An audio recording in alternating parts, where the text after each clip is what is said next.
Good morning dear students. आज मैं आपको आपकी ग्रामर के चैप्टर 14 विशेषण यानी एडजेक्टिव्स ये पढ़ाने जा रही हूँ। चैप्टर ये 14 है, विशेषण है। देखिए, मैं आपको कुछ यहाँ शब्द पढ़ के बताती हूँ। जैसे काली गाय, ये गाय कैसी है? काली है। छोटा बच्चा, बच्चा कैसा है? छोटा है। बड़ा घर कैसा है? बड़ा है। तीसरा बच्चा, बच्चा कौन सा है? जो तीसरे स्थान पर बैठा है। सुनहरी धूप कैसी है? सुनहरे रंग की है, सुनहरी। दैनिक समाचार कैसे हैं? दैनिक, जो कि रोजाना आते हैं। शुष्क वृक्ष कैसा है? शुष्क माने सूखा हुआ। भीतरी कमरा कौन सा है? जो सबसे भीतर वाला है, अंदर वाला है।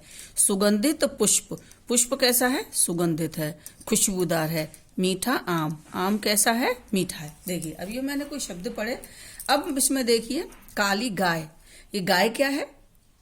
गाय आपको पता है एक पशु होता है, जो कि यहाँ अब गाय इस जगह पर क्या संज्ञा है, तो इसकी विशेषता बताई जा रही है कि गाय कैसी है? काली है। बच्चा कैसा है? छोटा है। घर कैसा है? बड़ा है। तो ये जो सारे शब्द हैं, काली, छोटा, बड़ा, तीसरा, शुष्क, दैनिक, सुनहरी, भीतरी, सुगंधित, मीठा, ये सारे ऐसे शब्द हैं जो इन संज्ञा शब्दों की विशेषता बता रहे हैं। ठीक है, तो जो हम आपको विशेषण अभी आपको समझा रहे थे, तो अब आपकी समझ में आया कि विशेषण क्या होते हैं। विशेषण वो शब्द होते हैं जो किसी संज्ञा की, है ना, स्थान की या फिर वस्तु की विशेषता बताते हैं, है ना। अब हमने यहाँ पुष्प लिया था, वृक्ष लिया था, ये समाचार लिए थे, धूप ली थी, कमरा लिया था, घर भी लिया था, बच्चा लिया था। तो ये क्या है? स्थान भी हो सकते हैं, जैसे बड़ा शहर, छोटा शहर, स्थान की भी विशेषता हो गई, है ना। लकड़ी की चेयर, तो लकड़ी की चेयर है, लकड़ी, और चेयर है लकड़ी की कुर्सी, तो कुर्सी क्या है? वस्तु भी होती है। तो जो शब्द संज्ञा, स्थान या वस्तु की विशेषता प्रकट करते हैं उन्हें विशेषण कहते हैं। तो ये सारे शब्द जितने भी मैंने अंडरलाइन किए हैं, ये सब क्या, ये किसी न किसी की विशेषता बता रहे हैं, इसीलिए ये सारे शब्द क्या है? ये विशेषण है। तो शायद आपको विशेषण समझ में आ गया होगा कि विशेषण वो होते हैं जो किसकी विशेषता बताते हैं? संज्ञा की बताते हैं, स्थान की बताते हैं, और किसकी बताते हैं? किसी वस्तु की विशेषता बताते हैं। और स्थान, वस्तु, ये भी सब संज्ञा ही होती हैं, है ना। जो संज्ञा का काम करती हैं तो इनकी विशेषता बताते हैं, तो उनको विशेषण कहते हैं। ठीक है, और जो सर्वनाम की भी विशेषता बताते हैं वो भी, ये सब क्या होते हैं? ये सब विशेषण होते हैं। अब हम आपको बताएंगे विशेषण के 4 भेद होते हैं। वो बताते हैं कि विशेषण के भेद कितने होते हैं?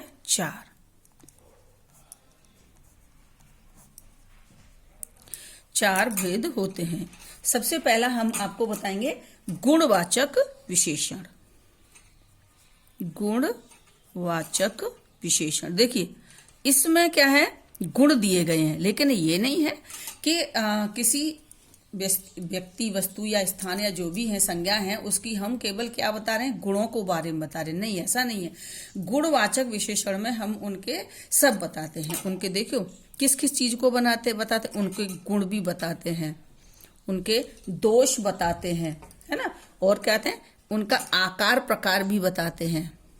उनका आकार कैसा है, उनका प्रकार, कितने प्रकार के हैं, प्रकार भी होते हैं उसमें, आकार प्रकार होता है, कैसा आकार है, बड़ा है, छोटा है, तिकोना है, चौकोर है, ये सब आकार प्रकार बताते हैं। उसका रंग रूप भी बताते हैं। जैसे बताया ना, काली गाय, तो उसके रंग रूप को भी बताते हैं, है ना। और रंग रूप पता, काला, सफेद, नीला, पीला होते हैं। और उनके देश काल को भी बताते हैं, है ना। देश काल यानी उसका, जैसे बताते हैं इंडियन, भारतीय होता है ना, जापानी, रूसी, राष्ट्रीय, अंतरराष्ट्रीय, और फिर ये देश हुआ। काल क्या होता है? जैसे प्राचीन है, पुराना होता है तो प्राचीन, आधुनिक है, जैसे मैं दैनिक समाचार बताया था, तो ये किसको बताता है? ये हमारे काल को भी समझाता है, देश और काल। एक इसमें ना अवस्था भी आती है, इसको भी हमें ध्यान रखना है। अवस्था कैसी होती है?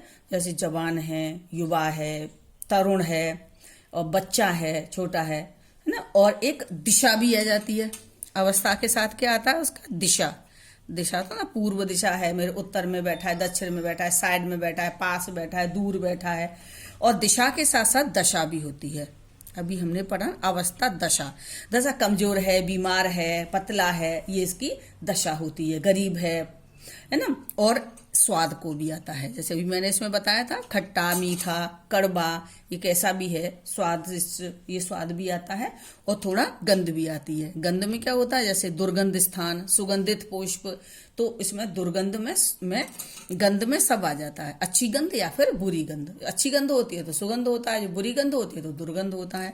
तो ये गुणवाचक विशेषण में सारे आते हैं। गुण, देश, आकार, प्रकार, रंग, रूप, देश, काल, अवस्था, दिशा, दशा, स्वाद, गंध आदि, ये क्या आते हैं, ये सब आते हैं हमारे गुणवाचक विशेषण में। अब नंबर 2 में आता है हमारा संख्यावाचक विशेषण। थोड़ा ध्यान से सुनना, ये इसमें कई कई प्रकार आगे आगे आ जाते हैं इसमें। संख्यावाचक विशेषण, ठीक है। नंबर 2 हमारा ये संख्यावाचक विशेषण है। अब जैसे अभी हमने आपको बताया था ना, तीसरा कमरा, जो तीसरा बच्चा है ना, तो इसमें संख्या होती है। अब संख्या देखिए 2 तरह से होता है। एक तो निश्चित संख्या भी होती है, जैसे 2 किलो आम है ना, 4 केले, 1 दर्जन केले, 4 दिन, 6 महीने, 1 साल, ये सब क्या है, ये निश्चित संख्यावाची होती हैं। कुछ अनिश्चित भी होते हैं, जैसे मुझे कुछ केले दे दो, थोड़े से केले दे दो, या फिर कुछ संतरे दे दो। तो ये क्या होता है, एक निश्चित और अनिश्चित संख्यावाचक होता है। अब आपको हम पहले संख्यावाचक विशेषण में तो आपको समझ में आ गया होगा कि संख्यावाचक विशेषण वे होते हैं जो काउंटेबल, जिस संज्ञा की हम विशेषता बता रहे हैं, सर्वनाम की विशेषता बता रहे हैं, वो कैसे होते हैं, वो संख्यावाची होते हैं। किसकी विशेषता बताते हैं, संज्ञा या सर्वनाम जो के संख्यावाची होते हैं। देखिए जैसे हमने केले बताया, केले काउंटेबल होते हैं। संतरे बताया, संतरे भी काउंटेबल होते हैं, है ना। 1 साल, साल भी काउंटेबल होती है। 2 दिन, दिन भी काउंटेबल होते हैं। 4 घंटे, घंटे भी काउंटेबल होते हैं, है ना। अब हमने कहा थोड़े संतरे दे दो, तो थोड़े संतरे तो काउंटेबल हैं। कुछ पेड़, बहुत सारे पेड़, बहुत सारे लोग, ये सब क्या है, ये अनिश्चित है लेकिन काउंटेबल है ना। और एक अनकाउंटेबल भी होता है, वो परिमाणवाचक होता है। तो संख्यावाचक और परिमाणवाचक में यही डिफरेंस होता है। परिमाणवाचक भी आगे पढ़ाएंगे, जैसे 2 किलो दूध। अब दूध तो काउंटेबल नहीं है, और लेकिन वो निश्चित है कि 2 किलो है तो 2 किलो दूध, वो निश्चित परिमाणवाचक हो जाएगा, ठीक है, उसमें नाप हो रही है ना। तो ये परिमाणवाचक और संख्यावाचक होते हैं, और इसमें भी निश्चित और अनिश्चित होते हैं। तो आपको ध्यान रखना है कि जो संख्यावाचक विशेषण होते हैं, वो जिस भी संज्ञा सर्वनाम की विशेषता बता रहे हैं, वो काउंटेबल होनी चाहिए, है ना। संख्यावाची होते हैं ये, तो वो काउंटेबल होते हैं, तभी उसमें निश्चित भी होता है और अनिश्चित भी होता है। जैसे कुछ केले हमने बताया, हजारों लोग बताए, तो लोग तो काउंटेबल हैं लेकिन वो हजारों हैं। अब हमें ये नहीं पता है कि वो, अब ने किया 2000 लोग, तो वो क्या हो गया, निश्चित संख्यावाची हो जाएगा। 2000 लोग तो पता है ना, निश्चित संख्यावाची हो गया। अगर हमने बोला कि हजारों लोग थे, अब हजारों में तो पता ही नहीं है, 1000, 2000, 4000, 6000, 10000 पता ही नहीं है, तो वो अनिश्चित संख्यावाची हो जाते हैं, क्योंकि लोग काउंटेबल होते हैं। तो संख्यावाचक विशेषण में आपको ये चीज समझ में आ गई होगी। अब जो संख्यावाचक में होता है निश्चित संख्यावाचक।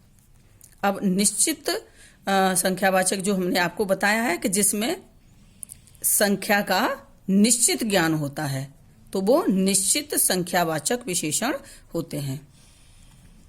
अभी हम आपको बताएं, इसमें निश्चय पता होती है कि संख्या इसकी इतनी होगी, तो ये निश्चित। अब इसमें भी बहुत सारे होते हैं, हम इसमें क्रमबोधक भी होते हैं। इसमें से जो हमें क्रम का ज्ञान कराते हैं, क्रमबोधक होते हैं, क्रम का, जैसे पहला, दूसरा, चौथा, है ना। एक होते हैं इसमें गणना बोधक भी होते हैं। गणना की जाती है ना, गिनती, जिसमें गणना बोधक, वो क्या होते हैं, 1 2 3 4 5, और क्रम बोधक दूसरा, तीसरा, चौथा, पांचवा, ठीक है।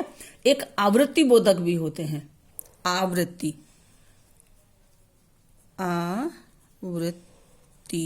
बोधक, आवृत्ति बोधक होते हैं 2 गुना, 3 गुना, 4 गुना, 5वां, 10वां, इस तरह से 10 गुना, गुना जितना कर देते हैं उसमें, है ना।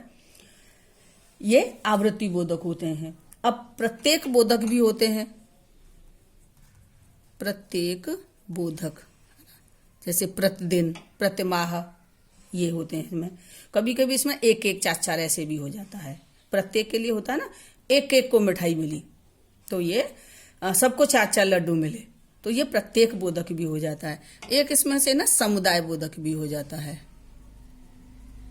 समुदाय बोधक है ना, जिसमें समुदाय होता है, समूह के बारे में समूह हो जाता है, जैसे झुंड होता है ना, झुंड हो जाता है, भीड़ भी कभी कभी हो जाती, कक्षा भी हो जाती है ना, टोली भी हो जाती है, बच्चों की टोली थी है ना, तो टोली में बच्चे थे, अब बच्चे तो काउंटेबल है लेकिन टोली है वो, तो ये इस तरह से समुदाय बोधक भी हो जाता है। ठीक है। समुच्चय बोधक भी होता है, इसमें दर्जन शतक ये सब चीजें होती हैं। ठीक है, तो ये निश्चित संख्यावाचक थे। अब एक इसमें होता है अनिश्चित संख्यावाचक। अनिश्चित में जिसमें हमने बताया था कि जो अनिश्चित संख्यावाचक में जो हमारी संज्ञा होती है, सर्वनाम होता है, उसका हमें अनिश्चितता रहती है कि कितने हैं, है ना, निश्चय नहीं उसमें बताया जा सकता। जैसे इसमें हो जाता है कई बच्चे, हजारों लोग। अब लो जी, हजारों लोग तो हैं लेकिन हजारों में हमें थोड़ी पता है कि कितने हैं ये, है ना।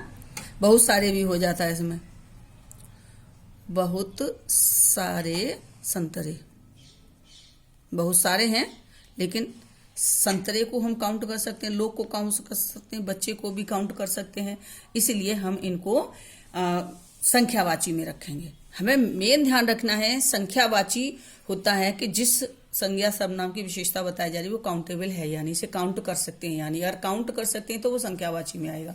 अगर हम उसको काउंट नहीं कर सकते हैं तो वो परिमाण में आ जाएगा। अब निश्चित और अनिश्चित में कैसे? अनिश्चित हमें पता चल जाता है कि हम तीसरा बच्चा समझ में आएगा ना, वो बैठा है, दोगुना तो दोगुना समझ में आएगा, जो भी चीज है उसका दोगुना है। ठीक है, तो हमें उसे गणना से 3, 4, 5 हो जाता है।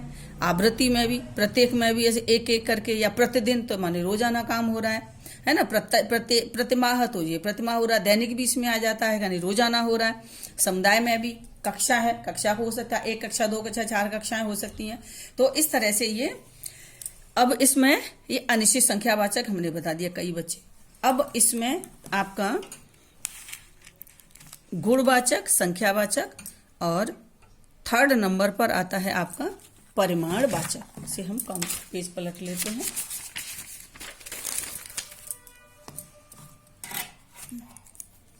नंबर 3 परिमाणवाचक विशेषण।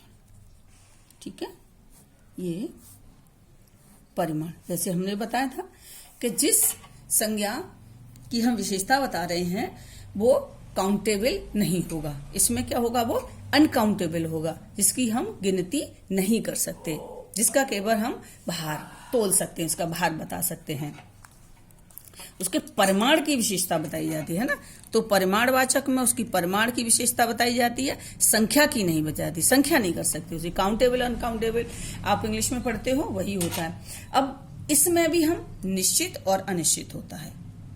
निश्चित नंबर का निश्चित परिमाण, जैसे अभी हमने आपको बताया था ना, निश्चित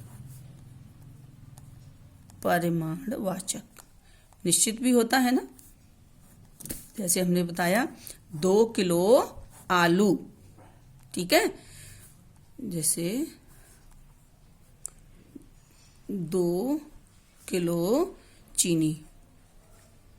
अब चीनी को हम कैसे लाते, कभी ये तो बाजार में जाके नहीं बोलते कि भाई मुझे 2 चीनी दे दे, 4 चीनी दे दे, है ना। आलू को भी ऐसे नहीं लाते कि 1 आलू 2 आलू, है ना। यहाँ पर तो आलू तोल से ही लिए जाते हैं। ठीक है, वैसे आलू काउंटेबल होते हैं लेकिन काउंटिंग से नहीं आते। 1 किलो 2 किलो सब जाके पूछते हैं हम कभी, क्योंकि जो आलू का साइज होता है सब अलग अलग होता है, तो हम कभी नहीं पूछ सकते कि 1 आलू कितने का दिया है, नहीं पूछ सकते। हम उससे पूछेंगे कि 1 किलो आलू कितने के दिए हैं, क्योंकि 1 आलू तो 50 ग्राम का भी होता है, आलू तो 500 ग्राम का भी होता है, तो ऐसा नहीं कर सकते। केले को हम 1-2 केले में ला सकते हैं क्योंकि केले के साइज होता है और वो इस तरह से मिलता भी है। और चीनी है, चीनी को 1-2 चीनी नहीं मांगे, गेहूं है, बहुत सारी चीजें हैं जिनको हम 1-2 करके संख्या से नहीं मांगते, उनको हम किससे मांगते हैं, तोल से मांगते हैं। तो ये परिमाणवाचक हो जाता है। अब हम आपको बताते हैं कि निश्चित और अनिश्चित करते हैं, है ना। अब 2 किलो चीनी, 5 किलो आटा,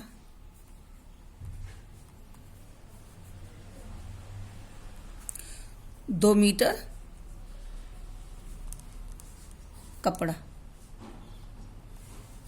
क्योंकि कपड़े को भी एक कपड़ा 2 कपड़ा नहीं लाते, इससे लाते हैं। तो इसमें निश्चित परिमाणवाचक होता है और अनिश्चित भी होता है इसमें से। अब मैंने लिख दिया कि थोड़ा सा कपड़ा या ज्यादा सा कपड़ा, या बहुत सारा आटा, थोड़ा सा आटा, कम आटा, ज्यादा आटा, चीनी, ज्यादा चीनी डाल दी है इसमें, ज्यादा चीनी है, कम है ना, बहुत ज्यादा है।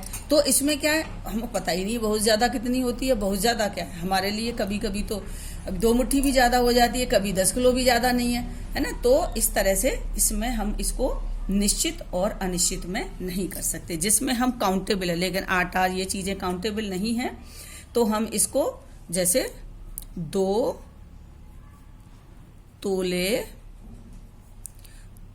तोले चांदी, है ना।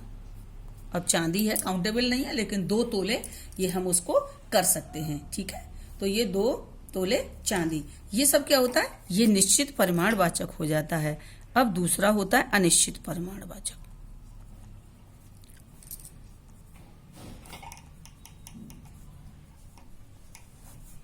अनिश्चित में क्या होता है, इसमें उसकी तोल वजन का पता नहीं होता कितना होता है। जैसे थोड़ा सा दूध, अब थोड़ा कितना है भाई, थोड़े का तो कुछ पता नहीं है। थोड़ा सा दूध कितना थोड़ा सा चाहिए, कोई पता ही नहीं चल रहा है कि थोड़ा कितना होता है ना। अब इसमें ये भी हो जाता है कई मीटर कपड़ा। अब कई मीटर है, कितने मीटर है ये नहीं पता। कई मीटर में तो कुछ भी हो सकता है ना। और कई तोले सोना, कई मीटर भी हो सकता है, कई तोले भी हो सकता है ना, सोना। और बहुत सारा अनाज। अब बहुत सारा है अनाज, बहुत सारा कितना पता ही नहीं है ना कितना है ना। कभी कभी हम बोल देते हैं गजों जमीन, गजों जमीन, उसकी गजों जमीन पड़ी है। अब कितने गज पड़ी है वो नहीं पता ना, गजों जमीन पड़ी है। लेकिन 2 गज है, 6 गज है, 10 गज है, 100 गज है, 50 गज है, तो वो निश्चित में आ जाता। लेकिन यहाँ तो गजों जमीन बता दी, गजों। अब पता ही नहीं कितने गजों हैं, है? जब निश्चित पता नहीं है तो हम उसको निश्चित, ना तो वो परिमाण हो सकता है और ना ही वो निश्चित संख्यावाची हो सकता है। तो ये थे हमारे परिमाणवाचक। अब हम आपको चौथा बताते हैं सार्वनामिक विशेषण।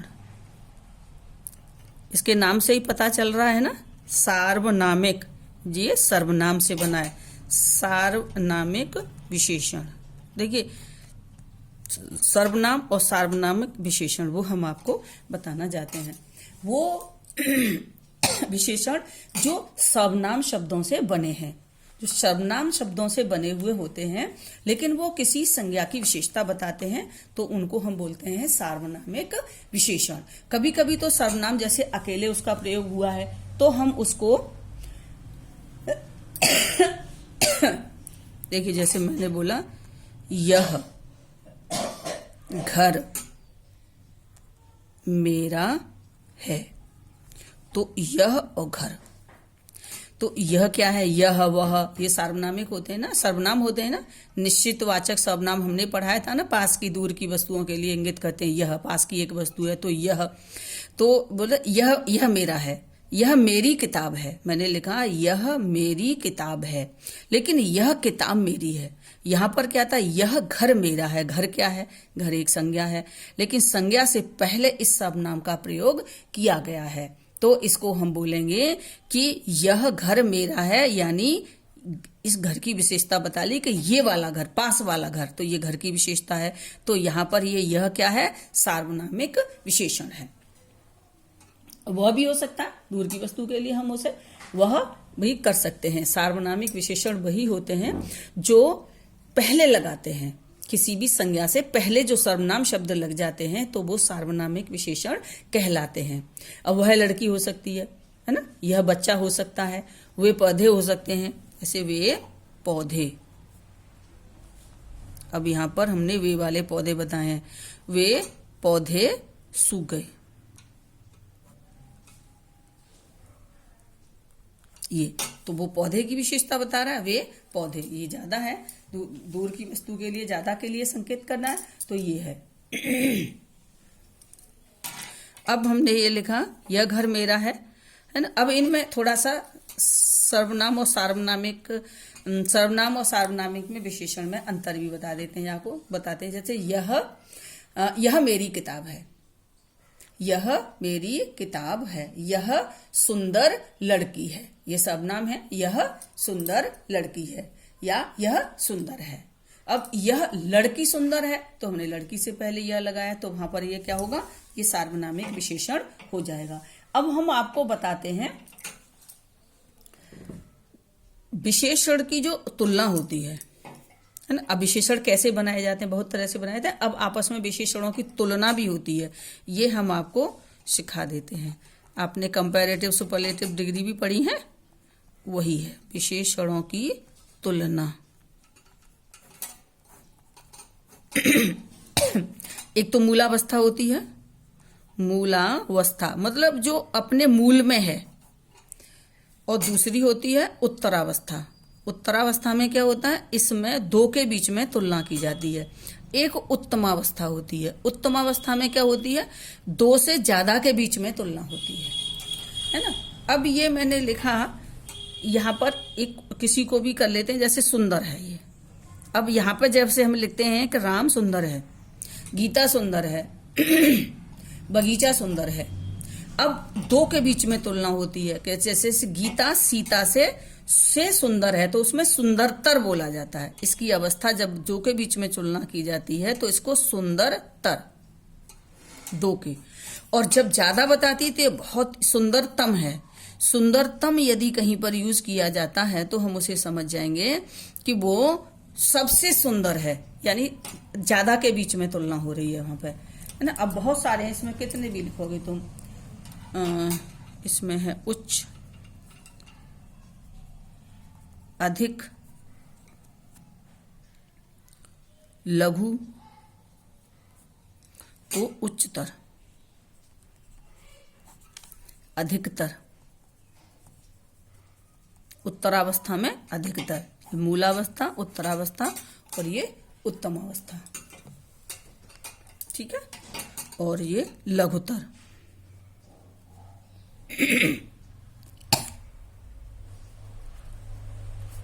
अब उच्चतर, यहां पर ये हो गया उच्चतम, अधिकतम। तो ये सब क्या है, ये विशेषणों की तुलना है। और लघुत्तम, ठीक है, ये इनकी तुलना है। अब आगे हम आपको बताते हैं कि विशेषण शब्दों का निर्माण। अब विशेषण कैसे कैसे बनते हैं, कहाँ कहाँ से कैसे बन जाते हैं, ये हम तो बहुत शॉर्ट में बता रहे हैं। आप चाहें तो अपनी बुक में भी पढ़ लेना, उससे जल्दी समझ में आ जाएगा जब आप ये वीडियो सुनेंगे। शब्दों का निर्माण।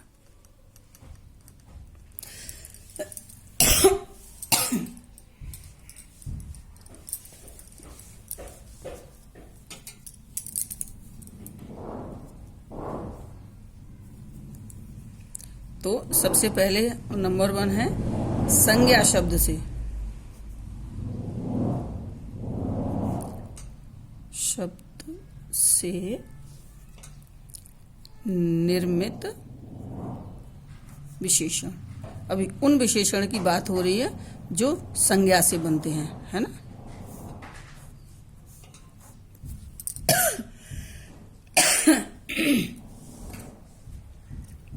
ये जो विशेषण होते हैं संज्ञा शब्दों में प्रत्यय लगाते हैं और प्रत्यय लगाकर वो विशेषण बन जाते हैं। जैसे हमने दिन, दिन है, दिन संज्ञा है, इसमें हमने इक प्रत्यय लगा दिया, तो ये बन गया दैनिक, बन जाता है ना, ये दैनिक बन जाता है। अब कुछ हो जाता है देश प्लस ई, तो ये बन गया देशी। ठीक है, ये संज्ञा शब्दों से मिलकर बन जाते हैं। जैसे शक्ति, इसमें शाली, ये प्रत्यय लगाया और ये कैसा बन गया विशेषण शक्तिशाली। ठीक है, तो इस तरह से संज्ञा शब्द से भी बहुत सारे इसमें प्रत्यय लगकर बन जाते हैं। अब ये सारे प्रत्यय लगा के बनाना तो बहुत ही मुश्किल होगा। वान, इम, इक ये प्रत्यय होते हैं। देखिए वान प्रत्यय है ना, इक मैंने बता दिया, एक इम प्रत्यय, आनीय, मान, बहुत सारे होते हैं। पठ से पठनीय बन जाता है ये।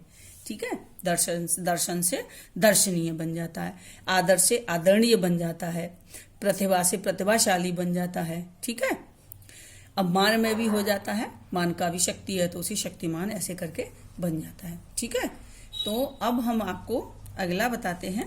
ये तो संज्ञा शब्द से बनते हैं, दूसरे सर्वनाम से भी बनते हैं। नंबर 2, सर्वनाम से निर्मित विशेषण।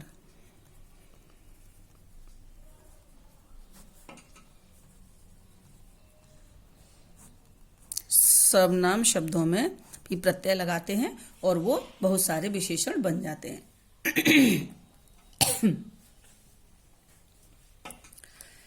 जैसे मैं प्लस में सा प्रत्यय लगा दिया तो इससे बन जाएगा मुझ सा। हम, सा लगा दिया, हमसा। तुम, इसे तुम में भी लगा सकते हो तो क्या बन जाएगा तुम सा, सा। ठीक है, हम सा, तुम सा, उस सा, उसमें भी लग जाएगा उस सा, और भी बहुत सारे होते हैं। ठीक है, अभी हम ज्यादा नहीं बता पाएंगे। तीसरा है क्रिया से। क्रिया से भी बनती हैं विशेषण शब्द से निर्मित विशेषण।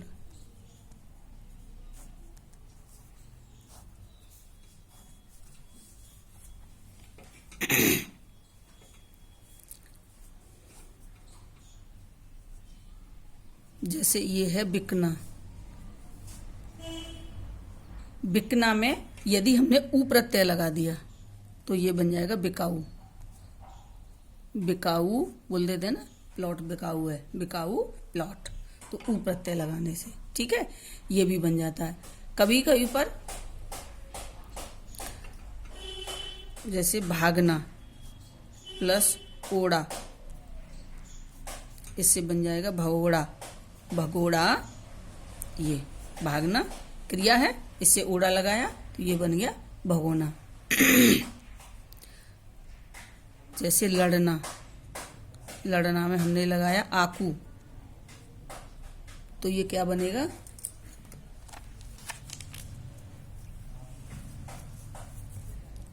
लड़ना में लगाया आकू तो ये बन गया लड़ाकू। ठीक है, इस तरह से बहुत सारे होने थे, उनमें से बन जाते हैं। अब अव्यय से निर्मित विशेषण, कुछ अव्यय से भी बनते हैं। अव्यय शब्दों में, अव्यय तो हमने आपको बताया था ना, अव्यय से निर्मित विशेषण। अव्यय शब्द कौन कौन से होते हैं? संबंध बोधक, समुच्चय बोधक और क्रिया विशेषण, ये हमारे असंबोधन। ये क्या होते हैं? ये अव्यय होते हैं। अव्यय शब्द होते हैं जिसके वाक्य में यदि उसका लिंग, वचन, काल परिवर्तन कर दो तो जिन शब्दों में कोई बदलाव नहीं आता हुए अव्यय होते हैं। अब आगे जैसे ऊपर भी होता है, ऊपर में हमने ई लगा दिया तो ये बन जाएगा ऊपरी। अब ऊपर क्या है? अव्यय है तो, और इसमें हमने लगा दिया तो ये ऊपरी बन जाएगा, है ना। जैसे भीतर में हमने ई लगा दिया, ई, तो ये बन गया भीतरी। नीचा में लगा दिया ई तो नीची बन जाएगा।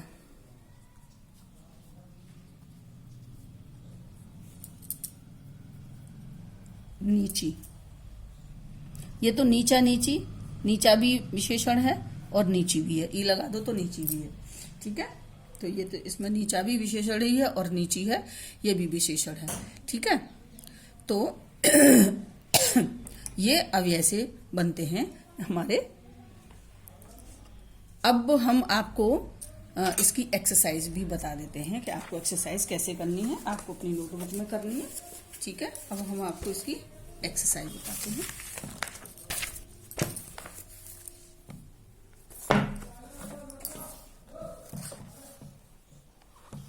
ये है आपकी एक्सरसाइज नंबर पहला है कि जो शब्द संज्ञा या सर्वनाम के गुण, दोष, रंग, आकार आदि के विषय में बताएं उन्हें क्या बोलते हैं? गुणवाचक विशेषण। जो अभी हमने आपको बताया था वो होते हैं आपके गुणवाचक विशेषण। और जो शब्द संज्ञा या सर्वनाम के परिमाण या माप तोल के बारे में बताते हैं उन्हें परिमाणवाचक विशेषण कहते हैं। जो हमने आपको पहले ही बताया था कि ये निश्चित भी होते हैं और अनिश्चित भी होते हैं।